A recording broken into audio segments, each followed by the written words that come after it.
everybody, we're going to start at 7 as usual.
Hi everybody, welcome to StashBlaster Quilts.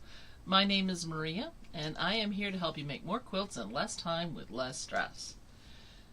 It's a hard time of year to be unstressed, I'll give you that. I've been talking with a lot of my friends who are still trying to get everything done for the holidays. Just so you know, if you're ever watching this in the future, it's the 20th of December, so in 2023. So they're all running around trying to get their food made, presents bought, wrapped, etc.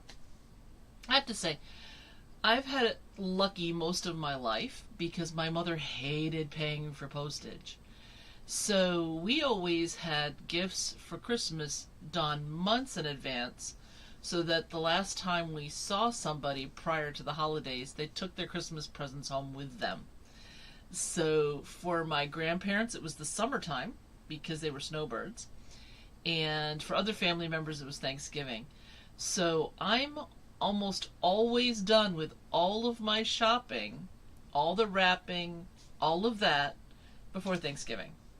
So this is actually a very relaxing time for me.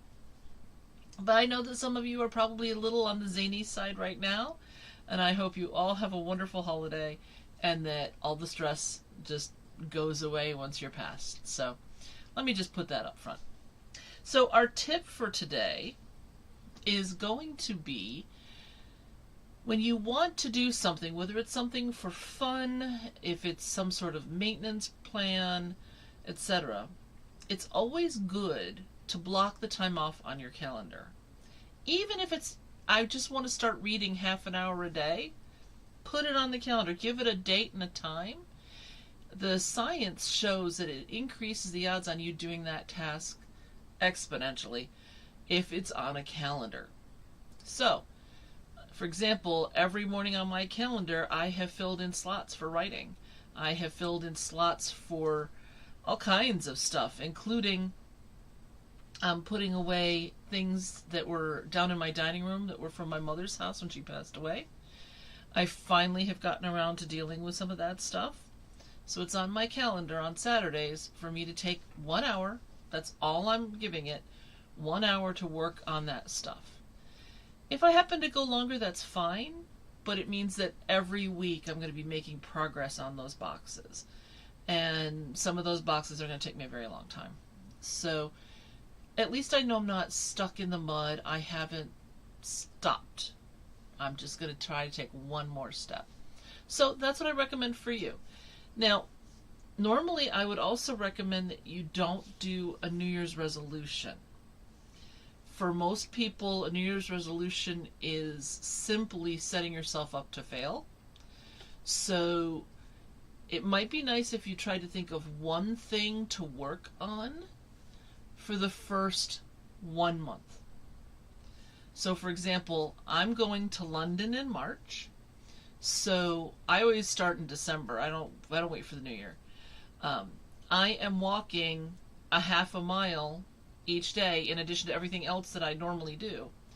And I live in a fairly hilly area, so it's hard, especially with the cold air, but I'm walking a half hour every day after dinner. Or on a nice day like today, and I had some time earlier in the day, I'll do it when it's a little bit warmer out. But I'm doing that half a mile every day just to get myself ready for England. And when England is over, I may or may not keep it up. We'll see what happens at that point. But it's a much shorter goal than saying I'm going to do all of this stuff. Or setting the giant, I'm going to lose 100 pounds this year because you can do 2 pounds a week. No. Set a 1 month, 2 month, 3 month goal. Not a resolution, just a goal. And any time you backslide, just restart. Okay, it's not a big deal. It's not something to be stressed about. So you actually get 2 tips today, so those are them. Okay, so quilt updates. Fish and Birds is behind me because all of the quilting is done. I have finally finished everything. On this, oh, you can't see it. On this type fish, and then the little bitties. Is there a little bitty that you can see?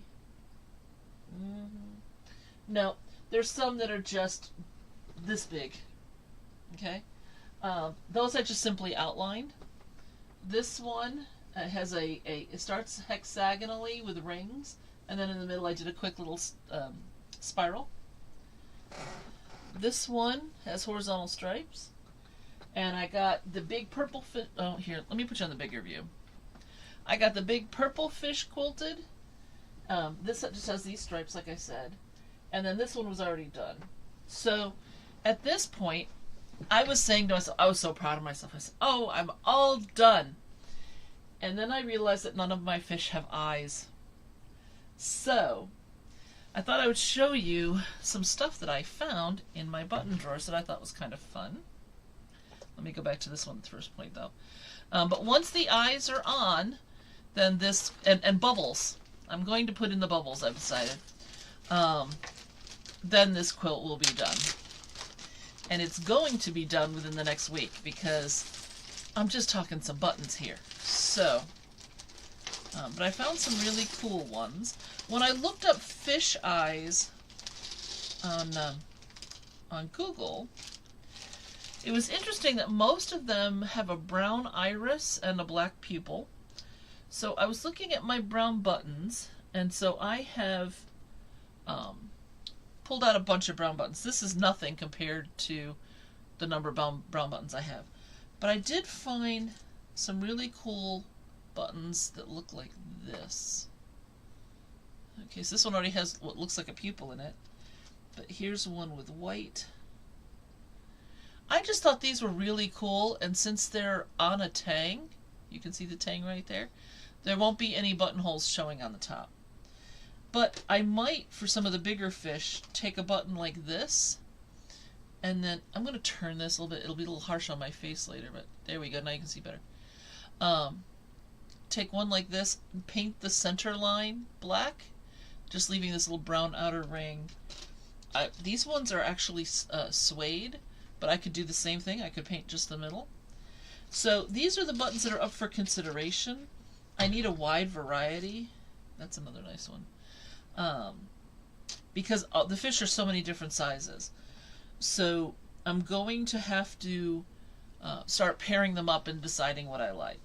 There are some really fun ones in here. Here's another one that is, let me see if we can get it so you can see it.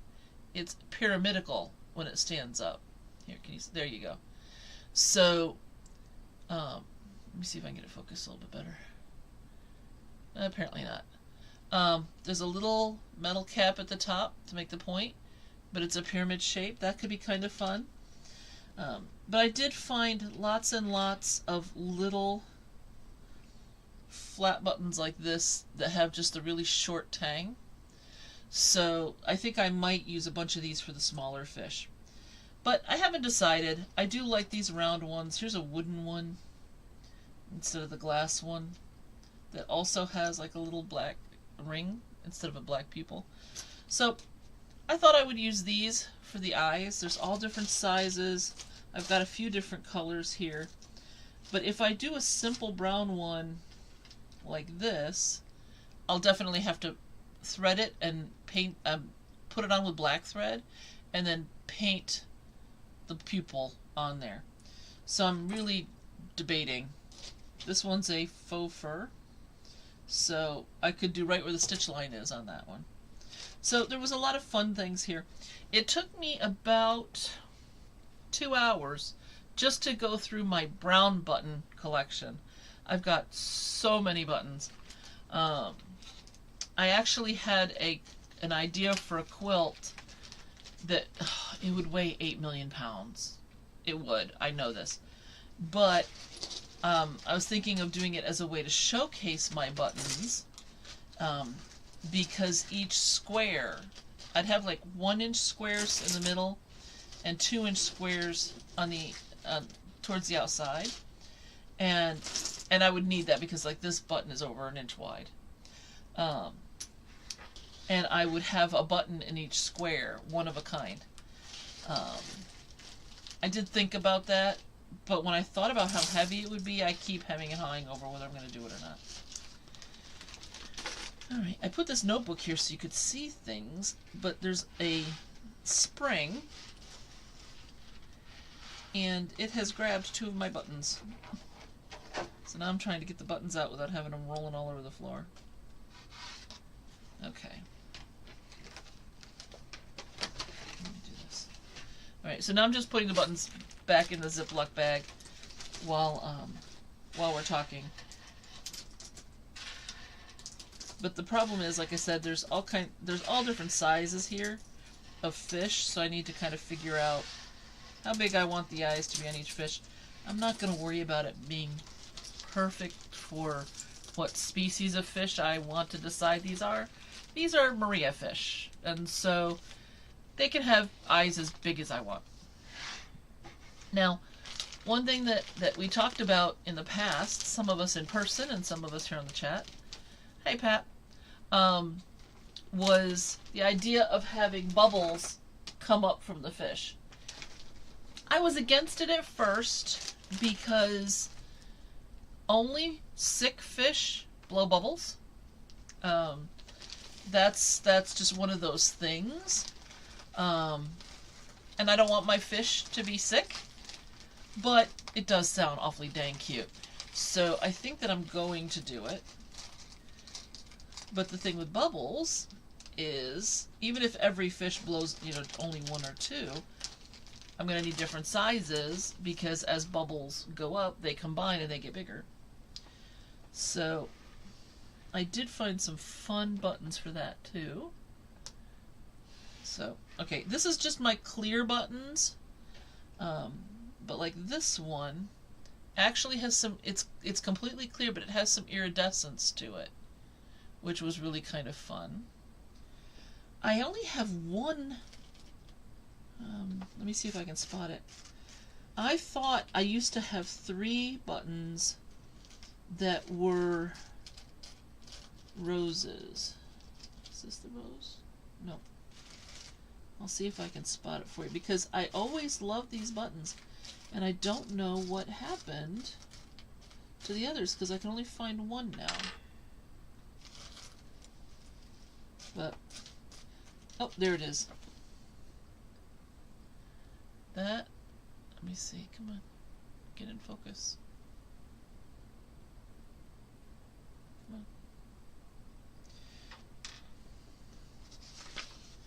Sometimes it'll do it if I do this. There we go. That's a rose in the top of that button. And it was just so cute. And like I said, I knew I had a few of them. Oh, there it is. Come on.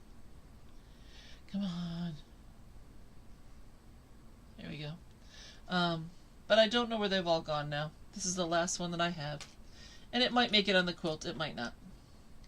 I did find a bunch of these clear ones, and there's a little clear stone in the middle. So it's not a real diamond, obviously, but it's supposed to kind of mimic one. So you can kind of see it glint there. And I have a bunch that are just like this. So these are super clear, but what's nice is since they stand up off of the surface, light can come up underneath as well, so it gives a little bit more shimmer. And then of course I have the regular buttons. So I was thinking about doing that, and I did find some of the smallest dang buttons. Let me see if I can find one for you here. These, I was sitting there going, okay, I've got some really tiny spots. Where can I find a button? Those are the smallest ones. So those are the ones I'll have with the smallest fish, maybe do 2 or 3 of those and call it good. But that's it. So that's, when I'm done with that, then this quilt will be done, and I will be a very happy camper. It has taken me longer to quilt it and to put the buttons on than it took me to design and piece the whole stinking thing. So at this point, I'm kind of done. I'm finished with it. I am ready to move on. So we'll talk about that. Oh, Nertzburgers. My buttons are jumping off and not going in the bag. So I've just lost 3 of them. So when I'm done with this, I'm going to have to go and get them before I lose them.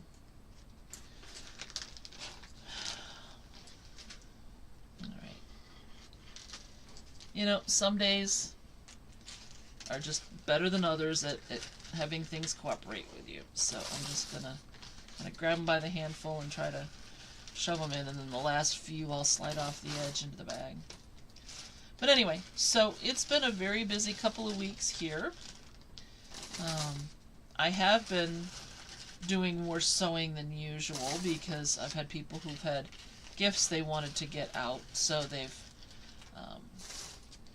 tried to get me to finish things up. Anything that doesn't need, quilting by long armor, basically.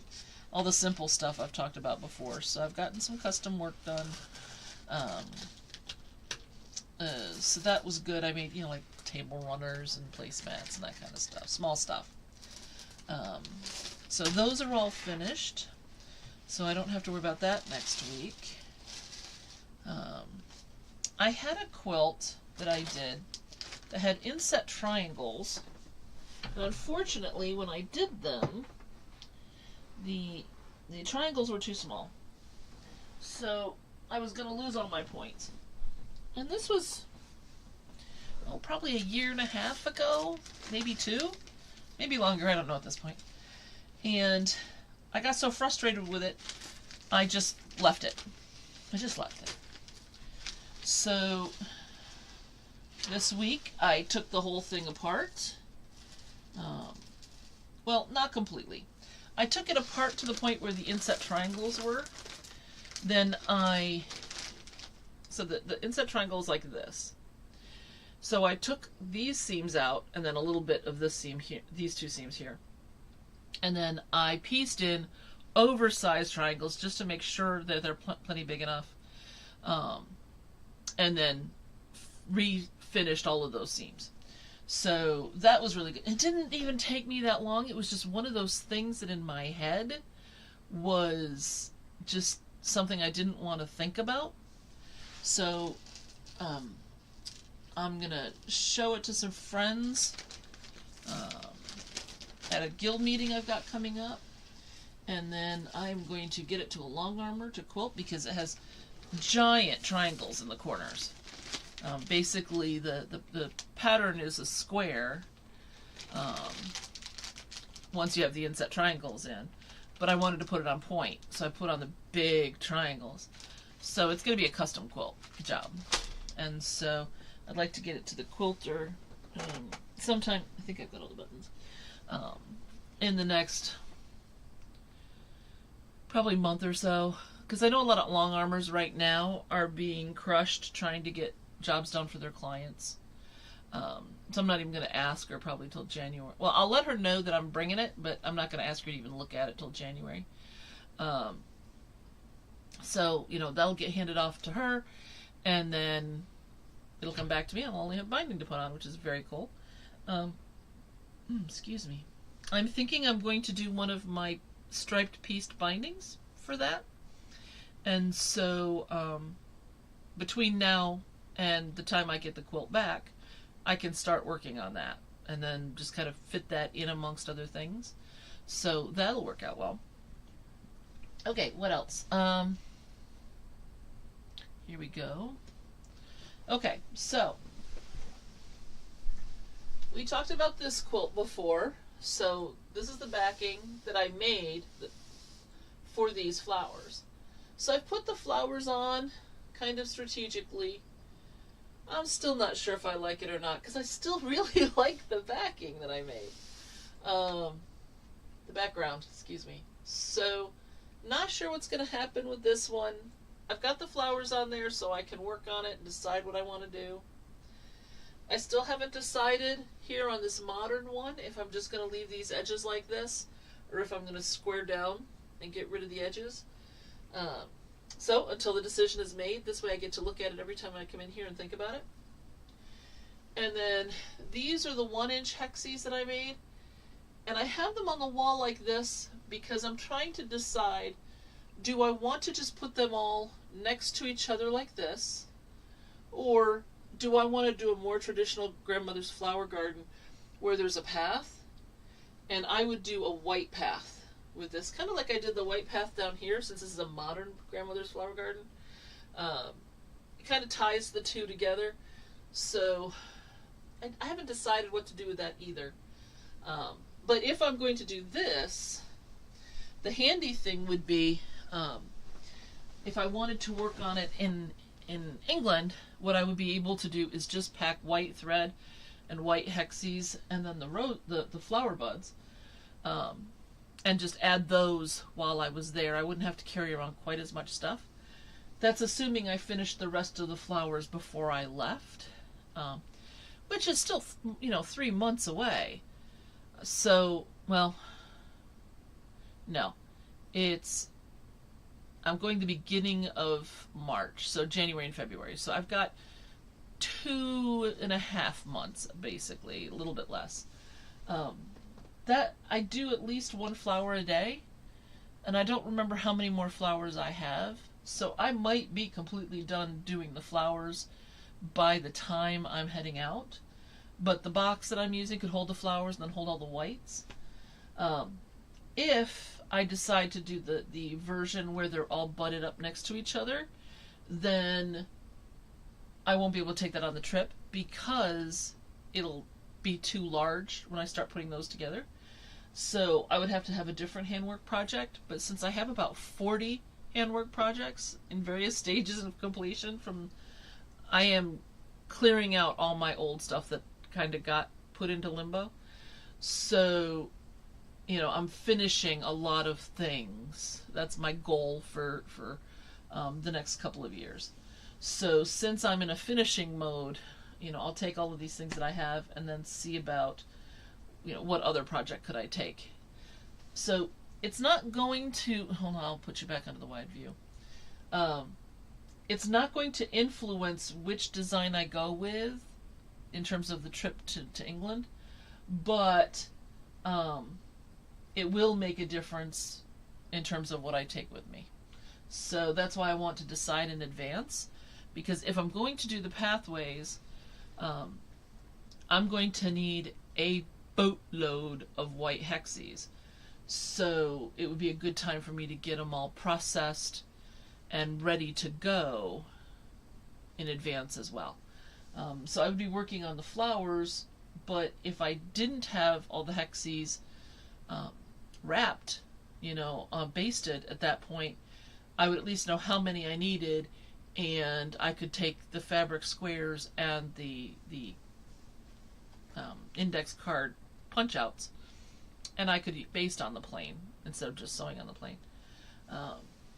So it's again trying to be prepared far in advance, because I still have a lot of work to do, in that I have several presentations to write, including the one for England, which is due in February. I'm trying to get into some other conferences, so I have to, finish doing the call for speakers. At conferences, they put out what's called a call for speakers. And if you have a topic that you think that they would be interested in, then you send them a summary and, learning objectives and all that kind of stuff. And then they look at all the speakers and all the offerings, and then they pick who will be speaking, and then you get told whether you got in or not. But it takes time to write up those things, and then you have to actually write the thing you're going to do. So at this point, there's 3 calls for speakers that are sitting on my desk downstairs that I need to finish.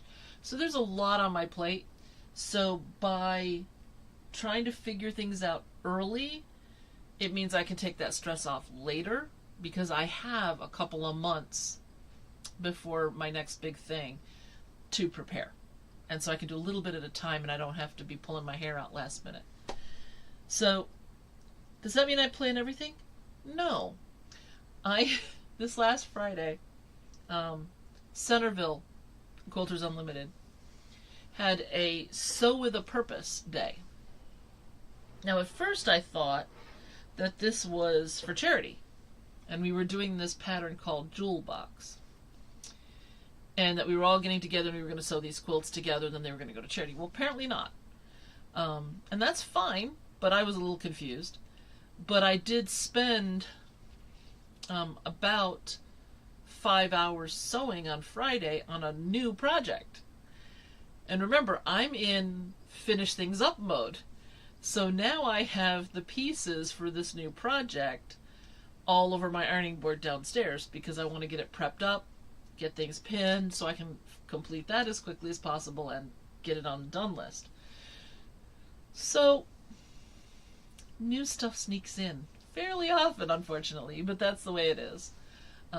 I am trying very hard not to do things like blocks of the month or other challenges right now because of all the writing and the presentations doings and all of those kinds of things. But I still get tempted, and I still will occasionally just do something just for the fun of having it to do. And I think that's really good for my mental health and my husband's mental health, because when I get tired and stressed, I get cranky.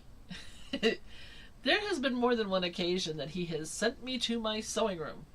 And don't come down until you feel better. So it's one of those things that I can do when I need to, but it's nice to not need to. So anyway, that is the quilting update. There is the survey in the community tab on my website, StashBlasterQuilts.com. There is an M on the bottom here. So if you go to StashBlasterQuilts.com and to the community tab, then you can take the survey until the end of the month. And so I've gotten a couple more surveys in the last couple of weeks. However, there's still time for you to weigh in. And then starting in January, we will start with our first block for the quilt for next year.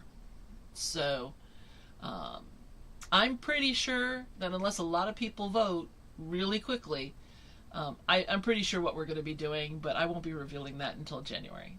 Okay? So that's what's going on with that.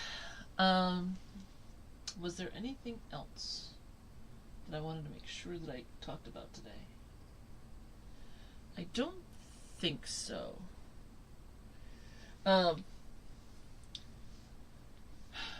For a lot of us, we have been doing a lot of sewing lately. Like I said, last minute Christmas gifts, etc. If that is the case for you, you might want to consider scheduling a visit with your sewing machine doctor for your machine. I know that I have been doing a lot, and although my machine is not messing up right now or anything like that, it's starting to have some achy pains type sounds. It's going to be a good time to get it in before it completely causes problems.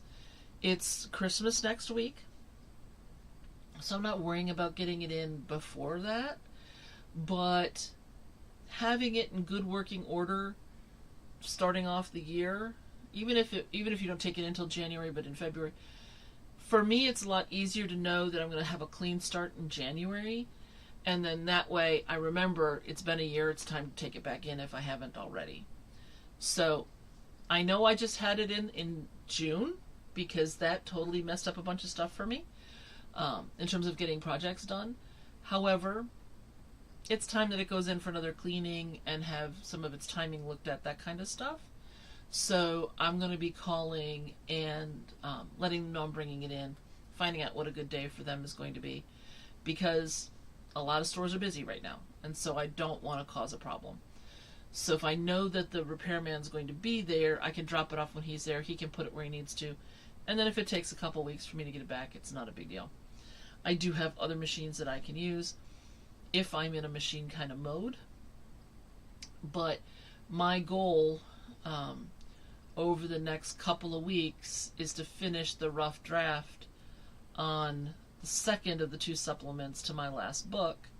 So I'm going to be up here writing probably 4 or 5 hours a day, because this is a slow time for me business-wise. It gives me more time to write. So since I know I have the time, I'm going to take advantage of that downtime with the writing, but also getting the machine repaired. So I'd just like to suggest that if you don't have a regular time of year that you take your machine in, that you consider doing that. next thing. I had, hold on one second here. I had trouble in my PowerPoint when I wanted to show one the other day. So I'm going to pull this up because I was going to show you the pictures.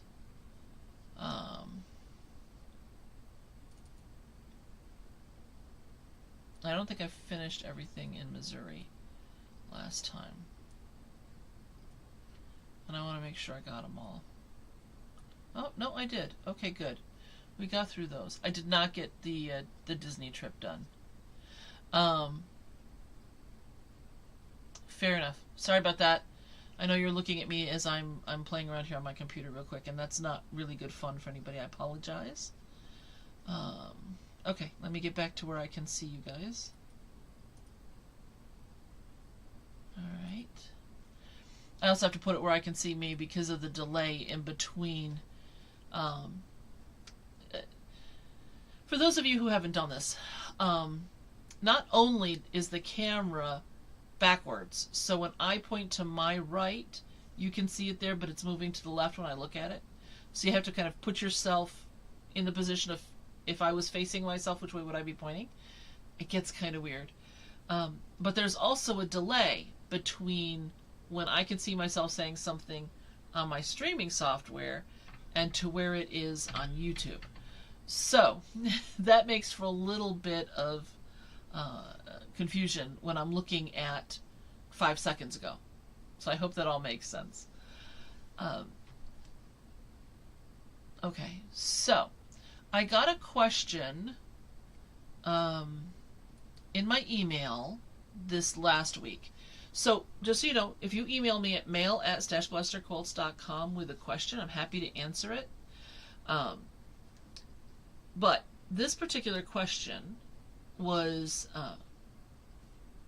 oh, by the way, you can ask about regular organizing stuff, because if this is your first time, I am a professional organizer. That is my day job. And so if you have questions that you want to ask about organizing, you can send that to me.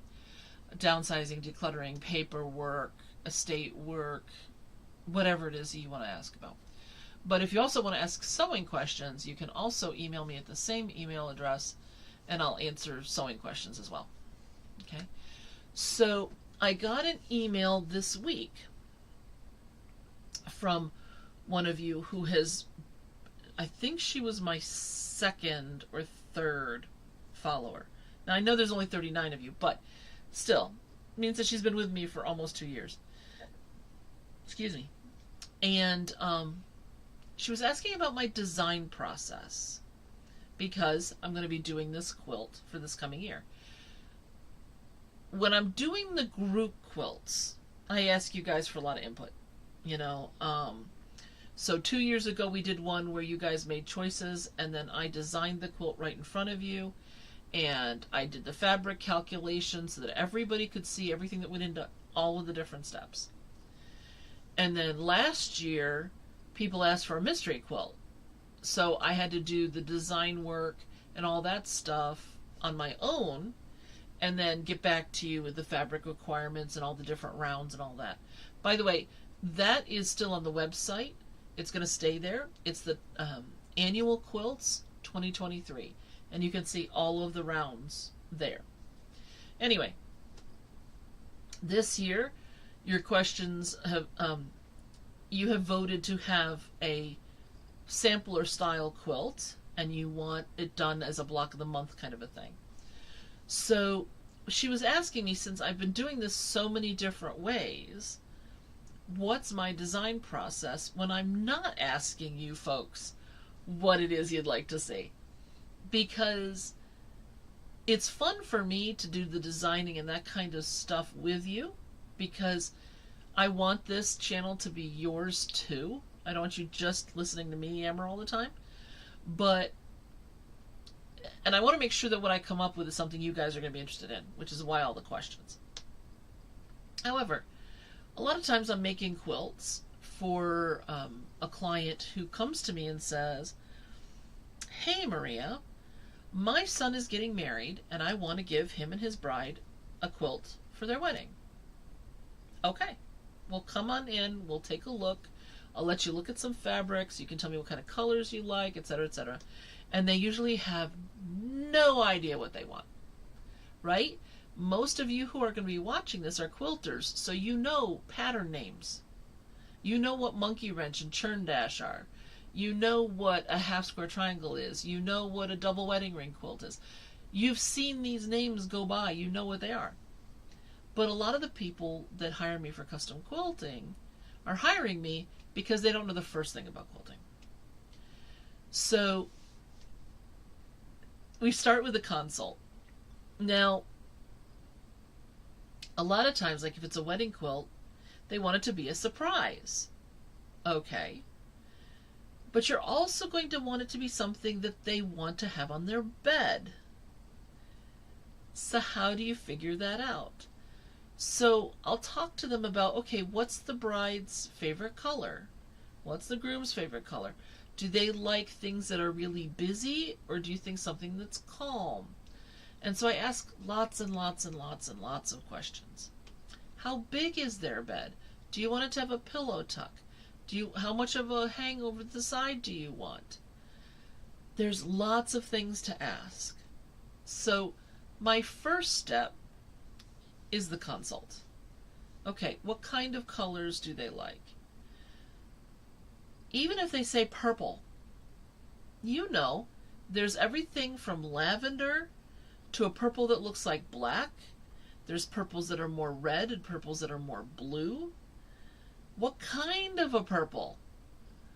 You know, and so I'm trying to get input. This whole consult thing is probably the hardest thing for me out of the whole design process, is to try and come up with ideas that the client is going to like, especially if it's for yet another person. Now, if the client said, I'm getting married and I want a bed for my bed, my fiance likes green and I like red and da da da da da, okay, well then my only concern is I don't want it to look like a Christmas quilt, right? But they know the answers. A lot of times they don't know the answers. So trying to get some ideas is the tough part. Then what I'll do is, based on the information they have been able to give me, then I'll start doing some rough designs. So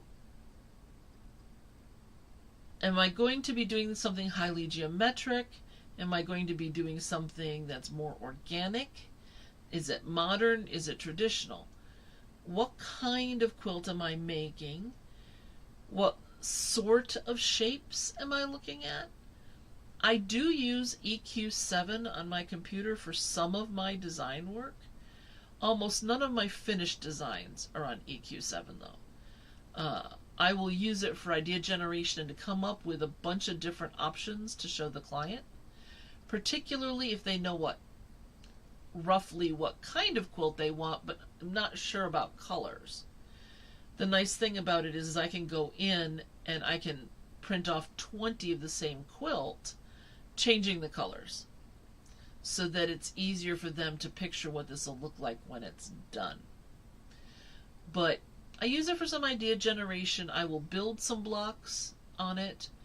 I don't tend to use very many of the pre-made blocks, mostly because, especially if it's a custom thing, I want something that's unique.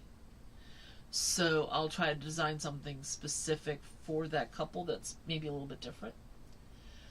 But not always. Have I done, a churn dash wedding quilt? Sure. Yep. It's, I've done 2-color quilts, 2 fabric quilts. The mystery quilt last year was a 2-fabric quilt. There was a background and a focus fabric. Now those were, for most people, those were, table toppers. But there's no reason you couldn't do a full quilt the same way. So there's lots of choices out there. So I try to get some rough ideas down on paper. And then I submit them to the client. What do you think? Okay? And when possible, again, I'm doing a consult in person. The reason for that is then we can scribble all over paper versions, versus if I email pictures of quilt designs to somebody, it's harder for them to explain what they want and for me to get fine-tuned in without it going around and around and around and around and me doing draft after draft after draft. If I'm sitting at their kitchen table and they're like, well, I like this, kind of, I can say, okay, well, what if I changed it like this? What if I added this? What if we elongated the block so it would look kind of like that? And I can do quick sketches, then we can narrow down on what they want. So once I have final decisions on what they want, I will do a final design. I will color it in pencil in the approximate colors. I'm not worrying about fabric swatches and all of that. It's up to the client if they want me to buy all new fabric for this, if they want to use reclaimed fabrics. You know, maybe they have some of their son's stuff from when he was a child and they want it incorporated into the quilt. Again, that's part of the design process. You know, so when it comes to that sort of a thing, it's all going to come in on the discussion. If they want all new fabrics, then I go shopping. If they don't want all new fabrics, a lot of times I'll just use my stash here. I like it because then once I've laid blocks out, if I'm doing something with blocks, I can look at it. If I don't like it, I can substitute something else and make something that's going to work. So that's a nice feature if I can use the fabrics that I have. I will often, especially if the client is really not sure, even after the final design, what they want, I might, especially if it's blocks, I might do a block and then show it to them, and then they can say, oh, that isn't what I thought. Or, yeah, that's going to work. I see it now. Sometimes seeing is believing. Or like it says in the Santa Claus, and sometimes believing is seeing. So I will sometimes do one block for them. Even if I'm buying fabric, sometimes I will do a block out of my stash so that they can see it and be sure before I spend money.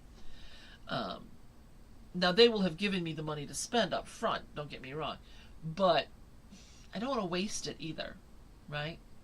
So once I have my final design, I've done a test block if I'm going to do one, then I do all my fabric requirements. I calculate all my yardage. I even do a cutting chart so that I can say, okay, this is how I came up with this number, this is how I was doing the cutting, so that when I'm looking at it, if I am doing, let's say, a 4.5 inch wide width of fabric strip, and I know that I want 3 squares and then 4 rectangles that are 8.5 inches long, and I also then want the 4.5 by 1.5, I can just take that one strip and cut all of the pieces that I need and then mark it off on my cutting chart. And I can be a lot more efficient both with the fabric, so I'm not wasting fabric, but I can also then be efficient at my cutting so it takes less time. So once it's cut, then it gets assembled. Then usually in a case like that, it's returned to the client when the top is done and stay stitched, and then they can take it to a quilter and have it quilted. If they want, I'll piece the back for them, that's fine. If after it's quilted they want to bring it back to me and have me put the binding on, I will do that. I will both stitch it on the one side and then wrap it around and then hand stitch it down on the other side.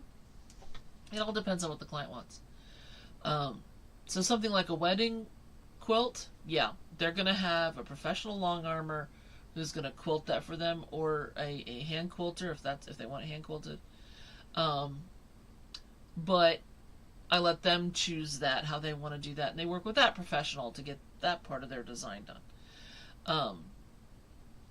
So when that's all finished and it comes back to me, then I will go ahead and put binding on. A lot of people are not comfortable doing that. Or they'll put the binding on and they just can't see well enough or don't like to hand sew, and so they don't want to roll it around and then sew it to the other side. Sure, I do that too.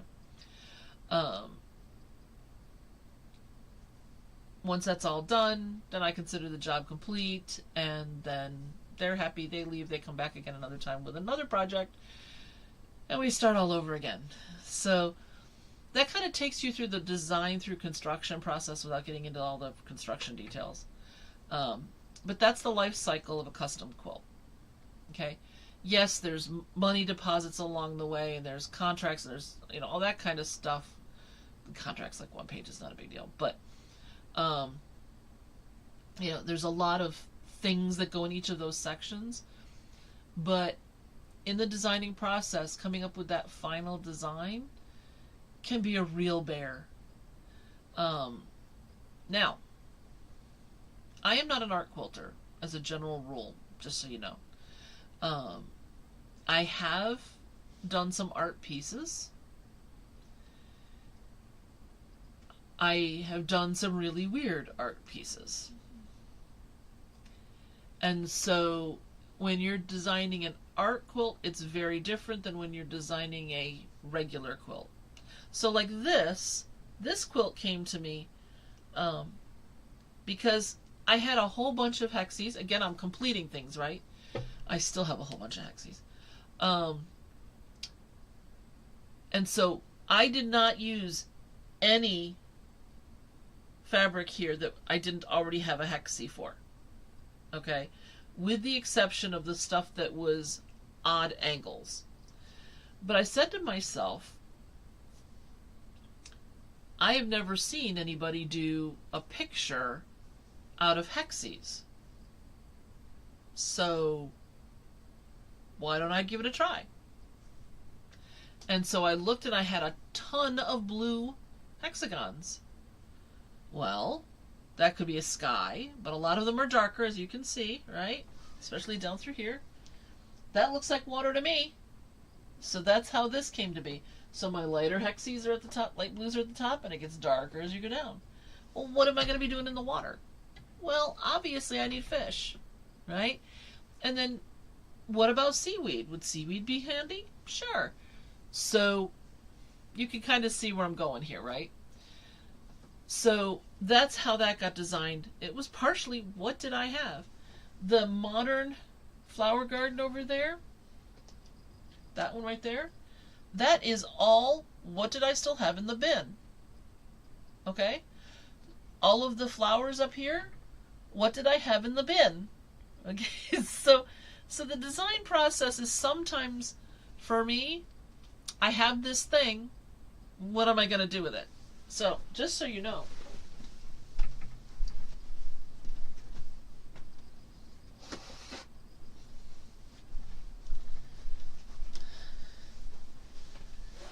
I still have all of these hexes. There will be more quilts coming using hexes. Why? Because I'm getting rid of stuff.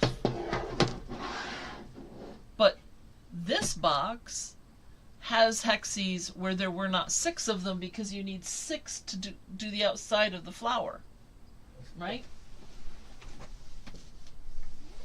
So here's the flower. I need 6 that match on the outside. So if there weren't 6, it stayed in the box. So then my next question is, do I do some of my flowers where maybe it's light orange, dark orange, light, dark, and something else in the middle, so that I have 3 of each of the oranges? That might work, but only if I'm doing it with the path. If they're up next to other flowers, you'll lose the flower pattern. So that's why I haven't made decisions on what's in this bin yet. Once I've decided if I want to do the path, that's what I'm going to do, when I am done with the hexes that I already have grouped into flowers, I can see how many more I need, and then I'll pull them out of the box over here in that 3 and 3 and go ahead and complete flowers. If I decide not to do that, and I just go with them all next to each other, then I'll have to find some other way to use these other hexes up. It'll probably wind up being in a tote, well, a few dozen totes. or some other projects along those lines, table runners, something. Hexies are just handy because they're so portable. And I have 8 million of them, so I want to go ahead and start using them up. And then once they're gone, I'm going to make sure my next project, if I'm using Hexies again, will only have the Hexies that I make for that project. Now that does mean something like this quilt, if I was doing this from scratch, then I could pick the colors that I wanted to make my transition and have that be very, very smooth. Here, it's not completely smooth because I ran out. I only had 3 of this, but I had a whole bunch of this one, right? So it's a lot less flexible when you're only working with what you already have. But if you wanted to make this pattern, and I'm not done patterning it yet, but when it's done, if you want this pattern, you'd be able to get it. But you could do it in a very different way. So, for example, if you got an ombre material. Now, an ombre material is one piece of fabric where the color transitions from light to dark usually. So one edge all the way down the bolt will be a light color, and it'll be a dark color at the bottom, and you'll have several gradations in the middle. My favorite ombres are the ones where it's a smooth gradation. Some are in stripes. So you have a pale blue, a light blue, a medium dark blue, and then the dark blue at the bottom. But it's so much nicer when it's just a smooth transition, because for something like this, you could take your horizontal row and cut out and make all of those hexies, and then the next one make those hexies, etc. And then on the next section you have offset by half. And what you would wind up with is an incredibly smooth transition from the very top all the way to the bottom. And it would be beautiful. I'm sure it would be stunning.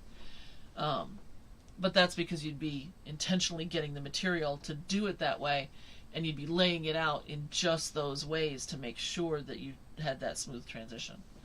But I think it would be unbelievable if that was something you wanted to do. But again, I'm finishing projects, I'm finishing up other things. I have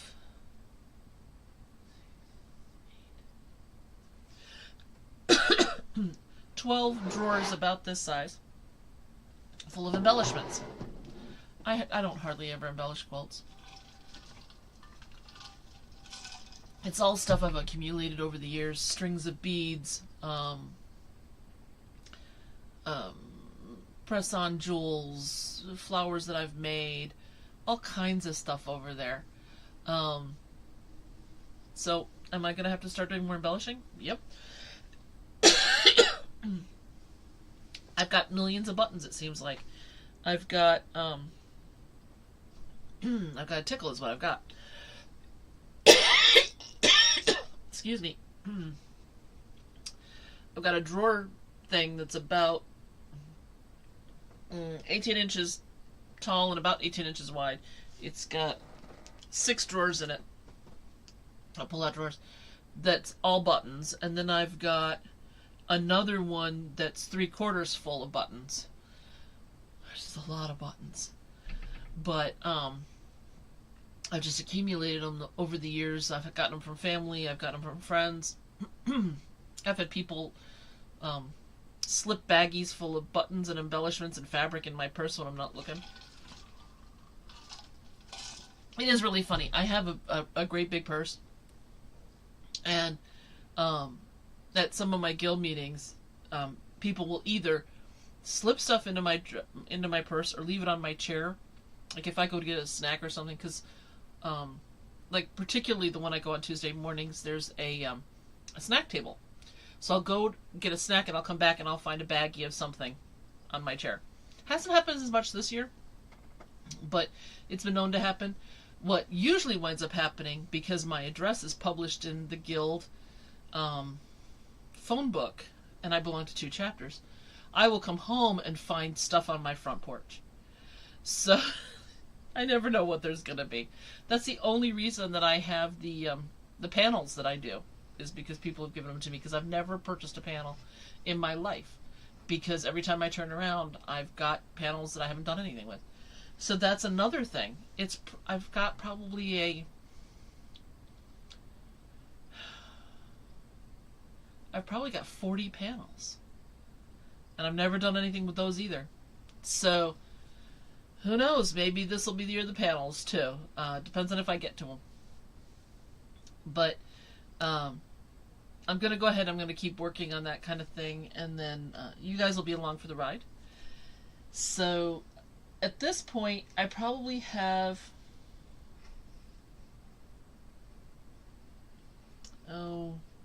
somewhere in the 100 range of partially started and incomplete projects, because I get those too. People give me those too.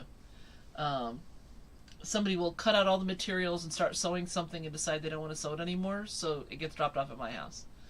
I don't always finish them, but I usually try to, even if they become a charity thing. So I do things like the custom quilting, but I also do a bunch of charity quilting, and that's a little bit different. I've designed some patterns specifically for charity work that I do that are super fast.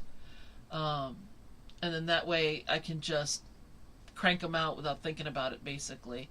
And then I add it to my stack, and then when my stack is big enough, I either take them to a local charity, but usually I will wind up having to push to finish the last couple right after I hear that there's been a major disaster. And so then I will ship 100 quilts off to whatever it is, to Poland for when the Ukrainians were coming across the border in the thousands without anything. Hurricane, tornado, volcano. There's a volcano in Iceland right now. By the way, I'll be taking Icelandic air in March, so I really hope that everything settles down in Iceland before I'm there. But anyway, so, I try to do that kind of a thing. But that's one of those things that I have to set aside time for. But I do have faster than average ways of doing some of that stuff, which makes it a lot easier for me to do it. So anyway, if this is your first time here, you kind of have a feel of how this goes. I always start with a tip for that particular session. I update you on the quilts that I'm doing that some of you have been following. I do not show you customers' quilts, just so you're aware of that.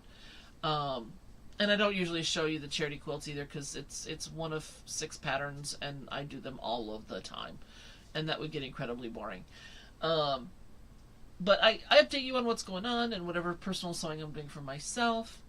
And then there's just a bunch of what's going on in my life and my world, in case you're interested. Some of you stick around the whole time, so I guess you are. And we just kind of move on from there. So if you've enjoyed today, please like, subscribe, hit the button, all of that stuff. I'm amazed at how important that the thumbs up is, the like button, for the algorithms and everything. But this is a fairly small select group, and I'm hoping that over time we'll have enough people, we'll get lots of things going on in the chats. Apparently you can actually hear me this week. Last time nobody could hear me, so it took a while to get that straightened out. But the idea is this should be fun, this should be relaxing. I start the live stream about 15 minutes in advance, so you have a chance to get ready. And I do respect your time, so we are going to end on time. So everybody, please have a wonderful holiday season. If you've just finished Hanukkah, I hope it was wonderful for you. Christmas is next week. Kwanzaa's coming. Whatever it is, however you celebrate with you and your family, I hope it's a healthy, happy, and safe time for all of you. And that your new year starts off really, really well. And you will see me the first and third Wednesday of every month. Unless I'm on a trip and my computer doesn't work again. But I will do my best to be here every time. Okay? Take care, stay safe, and I will be seeing you soon. Bye-bye.